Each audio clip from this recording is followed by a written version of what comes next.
আসসালামু আলাইকুম ওয়া রাহমাতুল্লাহি ওয়া বারাকাতুহু। প্রিয় দর্শক, আমার হাতে যেটা দেখছেন এটা কিন্তু তুলসী গাছ। কারণ এখন শীতকালে তুলসী গাছে পাতা থাকে না, একটু গাছটা একটু নর্মাল। এটা কিন্তু এটা তুলসী গাছ, আমাদের দেশি তুলসী গাছ। তুলসী গাছ আছে অনেক রকমের। এটা হচ্ছে যে বাবুই তুলসী গাছ। আপনাদেরকে দেখালাম এবং দিলাম, কারণ হচ্ছে কি, যাদের ডায়াবেটিস আছে তাদের জন্য মহা উপকারী এই তুলসী পাতাটা। প্রতিনিয়ত 5টা-7টা পাতা প্রত্যেক দিন দুবেলা খাবেন। সাবায় ভালো করে পরিষ্কার করে ধুয়ে দুবেলা খাবেন, দেখবেন যে ইনশাল্লাহ আপনার ডায়াবেটিস নিয়ন্ত্রণে চলে আসছে।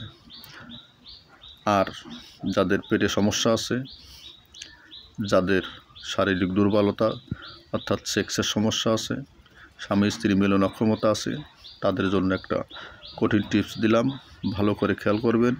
এই গাছের শিকড় উঠিয়ে নিয়ে আসবেন। শিকড় উঠে এনে সকালে একটা পানের সাথে 2 কর শিকড় নেবেন। যদি মোটা হয় 1 কর নেবেন, আর যদি চিকন হয় শিকড় 2 করে নেবেন। আস্ত শিকড়টা নেবেন, নিয়ে এর সাথে একটা পান মিশাবেন, ভালো করে ধুয়ে পরিষ্কার করে নেবেন। খালি পান আর এই শিকড় চাবায় খাবেন, দুবেলা খাবেন। ইনশাল্লাহ কয়েকদিন খান, দেখবেন যে আপনার দুর্বলতা আস্তে আস্তে কেটে গেছে। আপনি খালেন এমনি কাজ শুরু করে দিলেন তা কিন্তু হবে না। গাছে কাজ করে তো ধীরে ধীরে ধৈর্য ধরে খাইতে হবে।